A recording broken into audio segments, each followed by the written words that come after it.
Oui, c'était une super de belle journée la semaine passée. Alors, bienvenue à cette capsule numéro 13 déjà. Quand que je réapparais pour vous parler d'Haïti, c'est parce que l'été est vers la fin. Eh oui, évidemment qu'on commence notre automne, mais aussi, je suis là aussi pour une bonne raison, c'est parce qu'Haïti est très actif, ça bouge beaucoup. Évidemment, il n'y a pas beaucoup de nouvelles, parce que vous regardez les réseaux sociaux puis tout ça, puis ça parle pas beaucoup d'Haïti. Alors, ce que c'est que vous allez voir ce matin, c'est probablement des choses que TVA ne présenteront pas.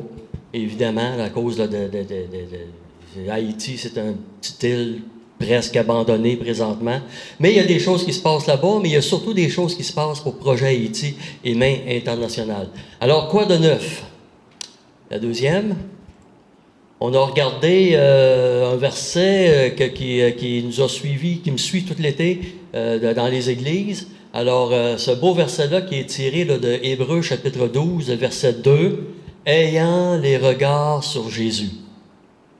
Est-ce que c'est beau?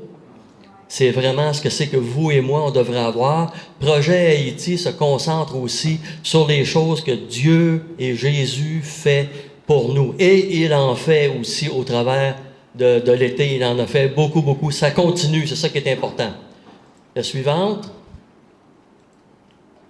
Projet Pâte, vous vous souvenez, beaucoup ont participé à Projet Pâte. Et je veux encore vous dire un gros merci parce qu'on a envoyé 13 ou 14 boîtes de bananes. On a envoyé ça là-bas pour nos enfants qui sont en Haïti.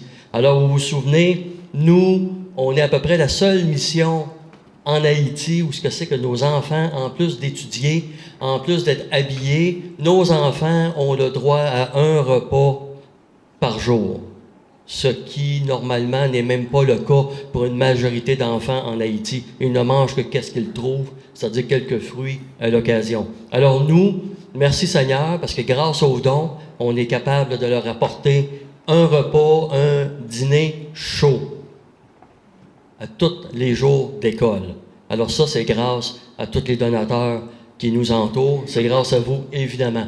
Prochain envoi, bon, mi-novembre, c'est ce que c'est qu'on projette d'envoyer mi-novembre. Alors, si vous avez encore à cœur, on le lance présentement dans plusieurs églises, si vous avez encore à cœur d'apporter ici même au bâtiment, avec la permission là, du conseil, là, je remettrai peut-être le petit panier que j'ai mis l'an passé. Alors, si vous avez à cœur d'amener là, des pâtes plastifiées, dans un plastique, vous savez, les Primo ou n'importe quoi, parce que n'apportez pas de pâtes dans un carton.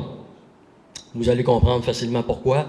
Parce que ça voyage, la suivante, parce que ça voyage par bateau, par conteneur. Alors, ça prend un bon bout de temps entre le moment où ce que c'est que vous me donnez la pâte ici, puis le moment où ce que c'est envoyé et voyagé par l'eau. Il y a presque 2-3 mois. Alors, on a besoin vraiment, c'est dans un plastique. On s'aperçoit que même s'il y a de la chaleur dans le conteneur, etc., quand que ça arrive en Haïti, c'est bon. Les pâtes sont bonnes. Alors, qu'est-ce qu'on fait avec ces pâtes-là? On nourrit les enfants. Mais on a rajouté aussi, parce que les enfants ont des familles en Haïti. Donc, beaucoup de familles, beaucoup de chrétiens, en passant, oui, on donne ça à peu près à tous ceux qui ont des besoins là-bas, mais ce sont nos frères et sœurs en Jésus qui reçoivent les pâtes. Et ici, les pâtes, ça coûte à peu près quoi? Malgré l'inflation et tout ça, ça coûte même pas $1 pour un 454 grammes. Alors, c'est vraiment pas cher. Les enfants peuvent participer. Alors ça, c'est prévu là pour le départ mi-novembre. Les pâtes que vous nous avez données au début d'été, ils sont arrivés, j'ai eu le mot samedi passé. Presque 3 mois. Presque 3 mois de voyage. Imaginez, c'est quelque chose. Mais ils se sont rendus. Puis merci Seigneur, parce que là-bas, il se passe des choses horribles. Les gangs de rue, on va en parler dans quelques instants. Les gangs de rue sont là. Eux, nous, on est actifs, mais eux sont très actifs. Mais Dieu est encore plus puissant que chacune de ces personnes-là. On y va avec la suivante. Qu'est-ce qui s'est passé depuis quelques mois? Je vous en avais parlé. Il y a des Kenyans, des soldats du Kenya qui sont sur l'île présentement. Ils sont là. Ils ont une action qui est faite par eux. Ça a créé des choses. Évidemment que les gangs de rue sont coincés un petit peu. Malheureusement, la mauvaise nouvelle là-dedans, déplacement, vous voyez en bas ici, déplacement des gangs de rue vers les banlieues. C'est pas drôle, hein? Ils ont été tassés par les soldats.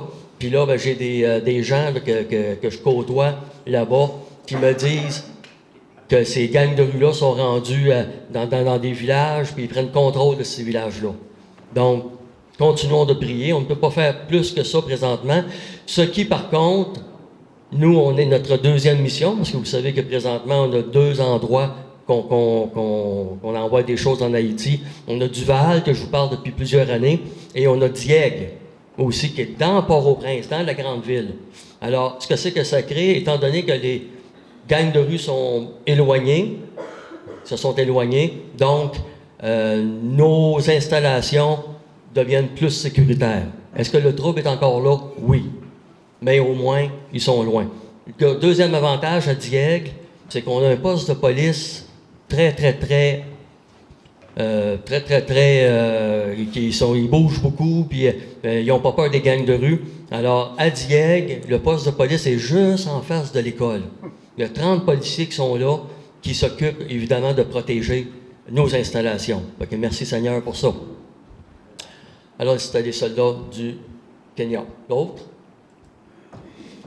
Bon, ça, est-ce qu'il y en a ici qui ont déjà participé à construire ou à couler du ciment au Québec?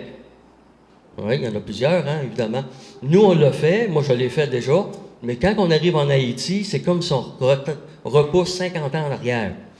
J'ai pensé de vous mettre une petite vidéo qui vous montre de quelle manière que c'est fait, et c'est bien fait en passant, mais c'est vraiment pas une habitude que nous, on a, parce qu'on est en train de couler la toiture du 2e étage de la nouvelle école à Dieppe. Regardez de quelle manière que c'est fait. Vous voyez la corde, vous voyez les gens dans le genre d'escalier. Alors ça, c'est tout on peut la remettre même. C'est tout des gens, du ciment qui est mis dans des chaudières, qui sont passés de un à l'autre juste. Vous comprenez la chaîne?